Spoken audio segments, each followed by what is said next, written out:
कि इब्तिदाए इश्क है रोता है क्या, आगे आगे देखिए हो। तो इधर उधर की ना बात कर, तो इधर उधर की ना बात कर, ये बता कि काफिला कैसे लुटा।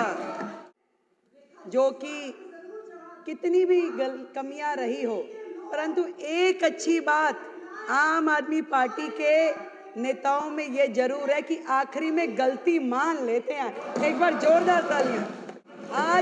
आज स्वयं आतिशी बहन ने कहा कि हम बाकी सारी चीजें जो उन्होंने एक्सेप्ट करी, आप सबने जो कही बहुत बढ़िया। इसी प्रकार केजरीवाल जी ने स्वयं माना कि मैं यमुना साफ नहीं कर पाया, मैं पानी नहीं दे पाया, मैं गलती मानता हूँ, मुझे और समय दे दिया जाए।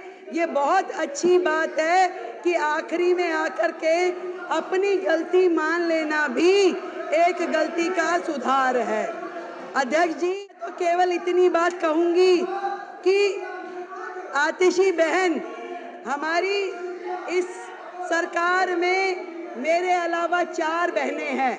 मुझे चिंता होती है आतिशी जी की, बहन है हमारी, कि आतिशी जी आप केजरीवाल साहब का इतना साइड ना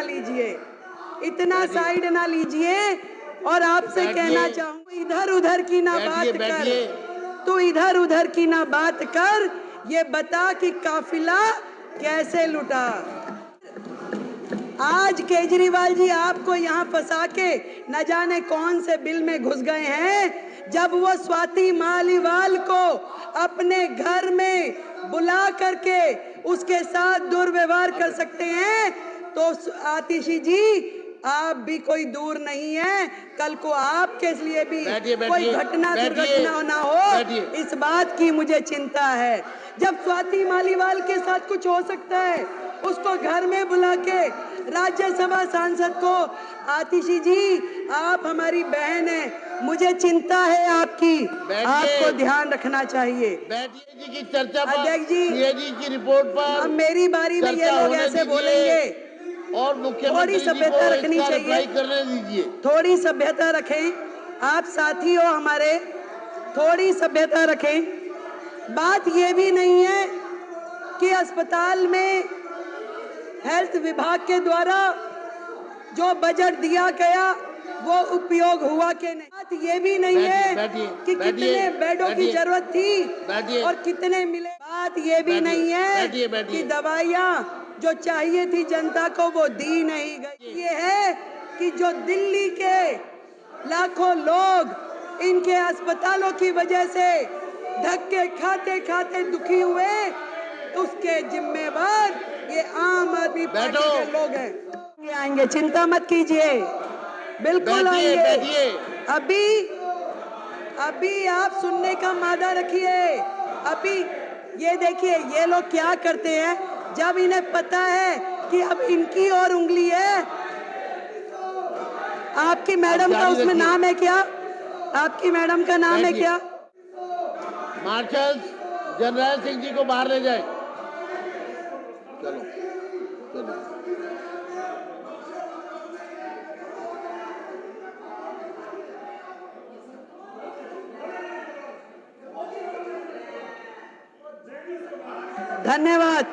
धन्यवाद अध्यक्ष जी, धन्यवाद।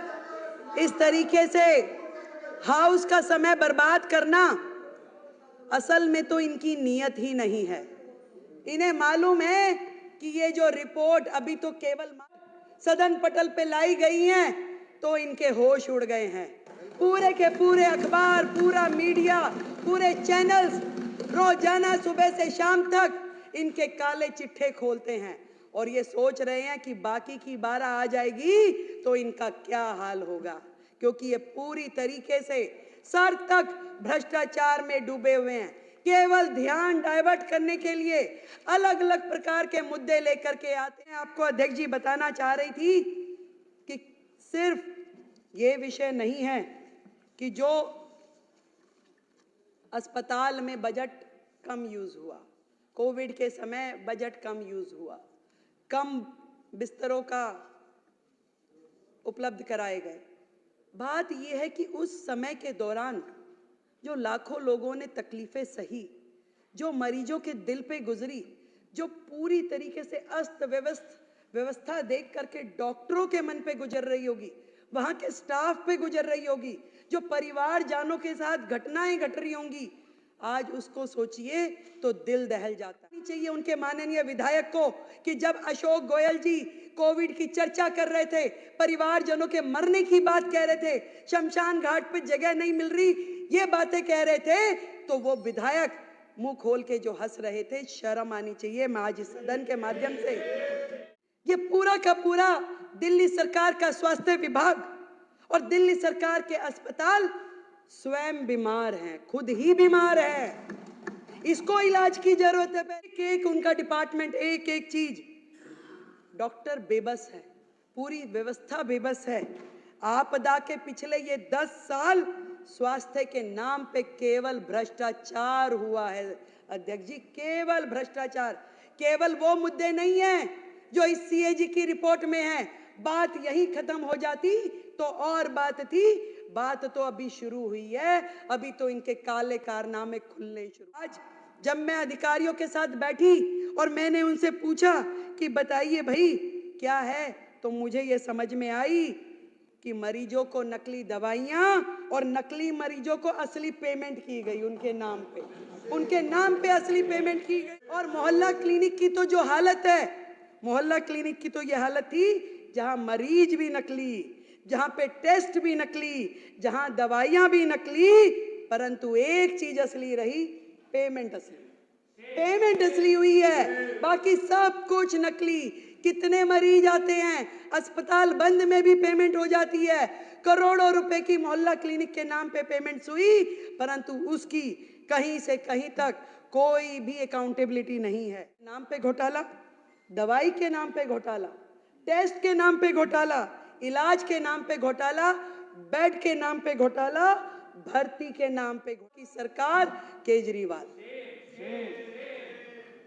ना डॉक्टर, ना नर्स, ना पैरामेडिकल हमारा स्टाफ, कितनी कमियां हैं वो मेरे बाकी के साथियों ने बताई। फिर भी मैं आपको ये बताना चाहूंगी कि जो नर्सिंग स्टाफ है, जो सेंशन है, वो 7,977 में से केवल 5,791 है। 186 नर्सिंग स्टाफ की सीट्स आज भी वेकेंट है। आप मानिए कि अस्पताल में यदि 2,000 नर्सों की कमी है तो उन अस्पतालों की क्या स्थिति चल रही होगी। आज भी ड्यूटी मेडिकल ऑफिसर 234 सीटें खाली आज भी है, वो कैसे चल रही है, कहां पे उनकी ओपीडी हो रही है। जितना भी स्टाफ है, एक एक विभाग, यहां तक कि पैरामेडिकल जो पोस्ट है उसमें भी 2796 पोस्ट आज भी खाली पड़ी है। कैसे ये अस्पताल चलाए जा रहे हैं अध्यक्ष जी, मैं ये जानना चाहती हूँ। घोटालों की सरकार ने 10-10 हजार रुपए में जो कॉन्सेंट्रेटर मशीन थी उसको लाखों रुपए में खरीदा। 10 रुपए का वो N95 वाला मास्क जो था वो 150 रुपए में। शर्म की बात ये है, खरीदा तो खरीदा, उपयोग हो जाता तो दर्द नहीं होता। दर्द इस बात है आज भी हमारे अस्पतालों में पूरे के पूरे गोदाम, कमरे भरे पड़े उन सामानों से जो जनता की गाड़ी खून पसीने की कमाई से पीपी किट, मास्क, कॉन्सेंट्रेटर मशीनें, सिलेंडर अस्पतालों में भरे पड़े हैं जिनका कोई उपयोग नहीं हो रहा। ना तो वो जनता के काम आ पाए, ना मरीजों के काम आ पाए। खरीद कर ली गई, लाखों रुपए का, करोड़ों रुपए का घोटाला हो गया, आज भी वो अस्पतालों के गोदामों में पड़े हुए हैं। कितने शर्म की। एक अस्पताल का गोदाम जाके खोल के देखिए, वहां पे क्या क्या पड़ा हुआ है, मिट्टी हो रहा है, परंतु इनके कान पे जूं नहीं रेंगती। कितनी बुरी स्थिति है। कितनी सारी बीपी मशीनें खरीदी गई, पेमेंट हो गई, परंतु कहां गई, कौन इस्तेमाल कर रहा है, कोई अकाउंटेबिलिटी नहीं है। कहां पे हो रहा है ये सब। आईसीयू, सीसीयू, ऑपरेशन थिएटर, ऐसी सारी मशीनें, कोई रेट फिक्स नहीं है, कोई दर नहीं, कहां किस तरीके से खरीद हो रही है, कोई पूछने वाला नहीं। मैं आपको बताना चाहती हूं, एक्ट, क्लिनिकल एस्टेब्लिशमेंट एक्ट 2010, जो कि कोर्ट के आदेशानुसार लागू कर दिया जाना चाहिए, वो एक्ट जिसके माध्यम से पूरा का पूरा हमारे क्लिनिक, हॉस्पिटल, लैब और जितने भी टेस्टिंग सेंटर्स हैं उनको रजिस्टर किया जाता है और मॉनिटर किया जाता है। आपको ये जान करके माननीय सदस्यों ये हैरानी होगी कि आज भी दिल्ली जो है देश की राजधानी घिसे पिटे 1993 के Delhi nursing home registration act के माध्यम से चल रहा है, ना कि 2010 में बने हुए क्लिनिकल एस्टेब्लिशमेंट एक्ट के हिसाब से। क्योंकि इस पूरे एक्ट के माध्यम से अगर चलते तो वहां पे बहुत सारी चीजों की जवाबदेही तय हो जाती, परंतु पुराने नियमों के अनुसार जब वो काम कर रहे तो उनको कोई मतलब ही नहीं, क्योंकि बहुत सारी चीजें उसमें कवर ही नहीं होती। जो मर्जी करें, कोई पूछने वाली। माननीय हाई कोर्ट ने मई 2022 के में ये निर्देश दिया कि भाई आपको केवल सीईए एक्ट के अनुसार काम करना है, परंतु इस सरकार ने उस एक्ट को लागू ही नहीं किया। उनके हेल्थ मिनिस्टर ने उसे लागू ही नहीं किया। इस सदन के माध्यम से मैं बताना चाहती हूं कि हम अगले हाउस में सबसे पहले इस एक्ट को, जो क्लिनिकल एस्टेब्लिशमेंट एक्ट 2010 है, इसको लेके आएंगे और सारे आगे के निर्णय उसी एक्ट के माध्यम से लिए जाएंगे। सरकार का तो भगवान ही मालिक था और शायद भगवान ने इसीलिए इनका फल भी दे दिया। हाई कोर्ट ने बार बार रिकमेंडेशन दिया, अनेकों बार स्वयं मोटो उन्होंने संज्ञान लिया और ये कहा, फरवरी 2024 में भी कहा, एक कमेटी भी बनाई गई, डॉक्टर सरीन कमेटी, जिसमें पूरा का पूरा हॉस्पिटल सर्विस डिलीवरी सिस्टम जो है वो इम्प्रूव हो, कैसे मरीजों का रजिस्ट्रेशन हो रहा है, कहाँ पे उनका इलाज चल रहा है, किसकी ओपीडी हुई, पूरा का पूरा रेगुलेशन जो है वो ध्यान में आए। परंतु कभी सरकार ने हाई कोर्ट के आदेश के बावजूद भी किया नहीं। भी कौन मरीज आ रहा है, क्या इलाज हो रहा है, क्या बिलिंग हो रही है, क्या रिकॉर्ड है, किसी किताब में दिखाई नहीं देता।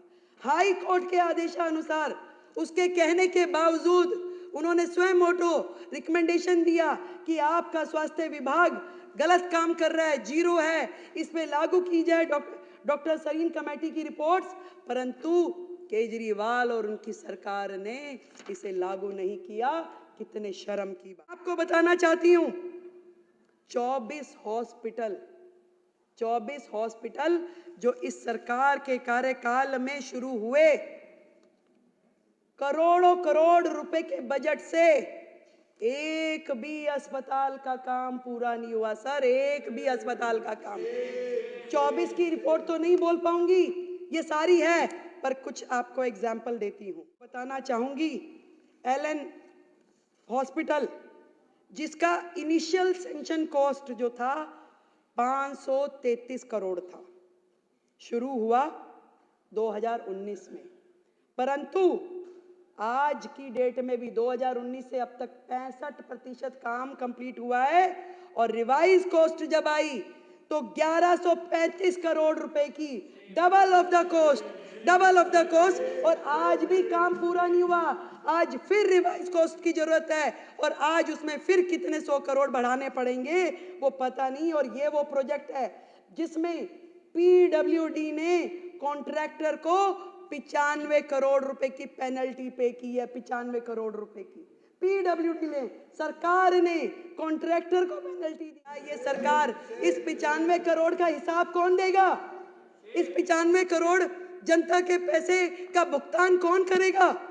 ये सुन नहीं सकते थे, इसलिए यहां से चले गए। यहाँ इन्हें बता दिया होगा कि भाई मैडम ये बोलने वाली है। 7 अस्पताल जो कि कोविड टाइम में बनने थे,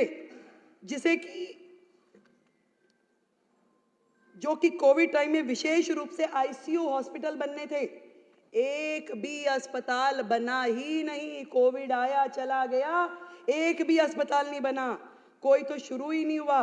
कोई आज भी केवल पोटा कैबिन जैसे स्ट्रक्चर खड़ा कर दिया गया जिसमें कि एक भी फैसिलिटी ऐसी नहीं। आज भी वो जो 1216 करोड़ रुपए के अस्पताल है वो मिट्टी हो गए हैं, जीरो हो गए हैं। आज भी उनको वर्केबल कंडीशन में लाने के लिए और 1200 करोड़ रुपए लगा दें तो भी कामगार नहीं है, तो भी वो उपयोग नहीं होंगे। इसका हिसाब कौन देगा? ये बात इनको पता थी, इसलिए वो यहां से एक अस्पताल करोड़ों करोड़ रुपए का, एक भी अस्पताल का काम इन्होंने पूरा नहीं किया।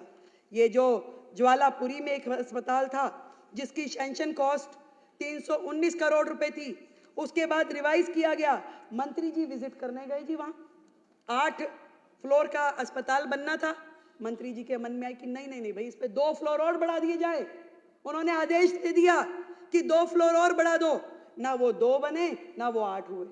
पूरे के पूरे अस्पताल, ऐसे 2 अस्पतालों में उन्होंने किया, मादीपुर में और ज्वालापुरी में, और दोनों अस्पताल आज भी पेंडिंग है। एक की कॉस्टिंग जो थी 319 करोड़, दूसरे की 320 करोड़, जिन पे आज तक एक्सपेंडिचर भी हो चुका है। एक पे 247 करोड़ और दूसरे पे 252 करोड़, पर उसकी वैल्यू मिट्टी हो गई, कुछ भी काम आने की स्थिति। अधिकारियों से पूछा कि बताइए भैया, ये 24 अस्पतालों को कैसे वर्केबल कंडीशन में लेके आएंगे, क्या करेंगे? वो कह रहे मैडम, इतना अनप्लैंड वे में काम होता था, किसी को यही नहीं पता था कि अस्पताल है तो उसमें क्या क्या चीज की आवश्यकता है। वहाँ पे मोर्चरी होनी चाहिए, वहाँ पे आईसीयू होना चाहिए, वहाँ पे रिसेप्शन होनी चाहिए, कि वहाँ पे क्या होना चाहिए। एक एक प्रोजेक्ट में इतनी खामियां है कि इसके लिए अलग से एक कमेटी बनानी पड़ेगी, और उस समय के तत्कालिक अधिकारी भी जो हैं उनको भी कटघरे में खड़ा किया जाएगा कि ऐसे अनवर्केबल जो प्रोजेक्ट है उनको सैंक्शन कैसे किया गया, कैसे उसमें करोड़ों रुपए की लागत लग गई। अगर इन 24 प्रोजेक्ट की इन प्रोजेक्ट की कॉस्टिंग ही अगर हम कैलकुलेट करें तो भी दिल्ली का करोड़ों करोड़ रुपए का नुकसान हो चुका है। ये बात इनको जवाब देना पड़ता, इसलिए ये हाउस में से चले गए। एक और बात बताना चाहूंगी, 2014 के बाद से लेके अब तक एक एक्ट होता है, एसेंशियल ड्रग्स की लिस्ट बनती है। सरकार वो लिस्ट बनाती है कि आपके जितने भी लोकल प्रिक्योरमेंट जितनी हो वो उसके माध्यम से हो, वो दवाइयाँ जो है उस रेट पे और वो दवाइयाँ खरीदी जा सके।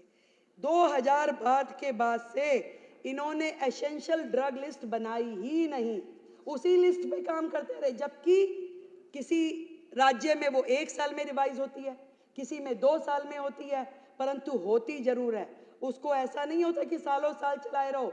और इसका नुकसान ये हर अस्पताल ने अपनी ही लिस्ट निकालनी शुरू कर दी, अपना ही लोकल काम करना शुरू कर दिया, और उसमें आप सोचिए कि कितना घोटाला हुआ होगा, जो कि अभी सामने आना बाकी है, सामने आना बाकी है। कोई इनकी सेंट्रल परचेजिंग नहीं, हर अस्पताल को छूट है कि भैया अपना कीजिए जो आप करना चाहते हैं। हेल्थ और फैमिली वेलफेयर डिपार्टमेंट ने 15 प्लॉट डीडीए से खरीदे 684 लाख में। वो 15 प्लॉट खरीदे गए थे हॉस्पिटल बनाने के लिए, डिस्पेंसरी बनाने के लिए, परंतु दुख है मुझे, एक भी साइट का उपयोग अभी तक हुआ नहीं है, वो जीरो है, वहीं पड़ा है। करोड़ों रुपए की जमीनें लेकर के उसे डंप कर दिया गया। अब इसके पीछे क्या षड्यंत्र था वो तो ये जाने या राम जी। तो इस तरह के जितने मुद्दे हैं, इससे ये पता चलता है। वो एक कहानी सुनाती छोटी सी, मुझे याद आ गई। सिद्धू जी अब हमारे यहाँ नहीं है, वो सुनाते थे। एक दुकान पे कुछ पुलिस वाले आ गए और आ करके कह रहे कि चोरी हुई थी उस दुकान पे। तो पुलिस वालों ने पूछा कि भी बता चोरी हुई है, क्या क्या चोरी हुआ, कितना नुकसान हो गया। और वो पुलिस वाले बात करते जाएं और वहां पड़े हुए बादाम और काजू खाते जाएं, हाथ में मुट्ठी भरी खाते खाते बात करते रहे कि बताओ भाई और क्या क्या हुआ, कितना नुकसान हुआ। कह रहे सर नुकसान तो अभी चल ही रहा है, पूरा हुआ कहाँ है। नुकसान तो अभी चल ही रहा है, अभी पता नहीं चला कि कितना नुकसान और है, जिसकी परतें अभी खुलनी बाकी है। ये बात करते हैं कि महिलाओं को 2500 रुपए कब देंगे। करोड़ों करोड़ रुपए के कर्जे में डूबी हुई इस दिल्ली सरकार की हालत इन्होंने जिस प्रकार से छोड़ी है, ये हमसे इनकी औकात नहीं है। हमसे पूछे कि ये 2500 रुपए हम कब वायदा है, हम जरूर देंगे, पर इनकी हैसियत नहीं है कि वो हमसे पूछे कि हम ये 2500 रुपए कब देंगे। मैं आपको ये कहना चाहती हूँ, चोर चोरी से जाए ऐसा हो नहीं सकता। ये चोरी की जो आदत है इनकी लगातार जिस तरीके से चल रही है, बच्चों के स्कूल के क्लासरूम में चोरी, सड़कें बनाने में चोरी, इलाज में चोरी, ठेकों में चोरी, शराब तक में चोरी, जितने भी काम हैं प्रदूषण में, यमुना सफाई में, सब में चोरी। चोरी यहीं रुक जाती तो शायद पता चलता, पर उससे बड़ी चोरी एक और बताती हूँ। यहाँ तक कि दिल्ली सरकार के सोशल मीडिया हैंडल्स की भी चोरी। सरकार के social media handle, CMO Delhi के ये अकाउंट माननीय केजरीवाल जी ने तुरंत जैसे ही सरकार बदली, केजरीवाल एट वर्क करके अपने हैंडल में तब्दील कर लिया। क्या ये उनकी प्रॉपर्टी है? ये दिल्ली सरकार की प्रॉपर्टी जी का ये अकाउंट, ये भी आज तक इन्होंने वापस नहीं किया। चाहे इंस्टाग्राम हो, चाहे फेसबुक, चाहे ट्विटर, एक भी अकाउंट ये इन्होंने वापस नहीं किया। हमने इनकी कंप्लेंट दर्ज कराई है। जो सोशल मीडिया अकाउंट की भी चोरी करके ले गए, उनसे आप क्या उम्मीद करोगे कि वो और क्या छोड़ के जाए? जी इतना कहना चाहूंगी, 10 साल दिल्ली बेहाल, 10 साल दिल्ली बेहाल, कर गए कमाल, कर गए कमाल। नोटंकी, भ्रष्टाचार, चाल पे चाल, वाह रे केजरीवाल, वाह रे केजरीवाल। इस बुरी स्थिति में दिल्ली को पहुंचाने के बाद भी, कहते हैं ना, एक तो चोरी, ऊपर से सीना चोरी। ये लोग यहाँ खड़ के कुछ बोलने की हैसियत में नहीं है अध्यक्ष जी। ये हमारी और उंगली उठाने के से पहले ये देखे कि जो उंगलियां इनकी तरफ है उसका जवाब तय करके आए। आज जिन परिस्थितियों में हमें दिल्ली सरकार मिली है, हम अपनी पूरी मेहनत के साथ में काम, एक विभाग जिस तरीके से कर्जे में डूबा है, जो उसकी हालत है, सबको समझने में, सबको उठाने में न जाने हमें कितना वक्त लग जाएगा। परंतु हमारी नीति और हमारी नीयत स्पष्ट है, साफ है, ईमानदारी से काम करना चाहते हैं। और हमारी ये पूरी टीम, मैं और मेरे पूरे मंत्री, सभी विधायक दिल्ली को इस भयंकर स्थिति से बाहर लेके जाएंगे और वो सारे काम करेंगे जो दिल्ली के हित में हैं। आज इस सदन के माध्यम से मैं बताना चाहती हूँ, अभी केवल 2 रिपोर्ट आई हैं अध्यक्ष जी, अभी बाकी आनी बाकी है। कहना चाहूंगी कि इब्तिदाए इश्क है, रोता है क्या, आगे आगे देखिए होता है क्या।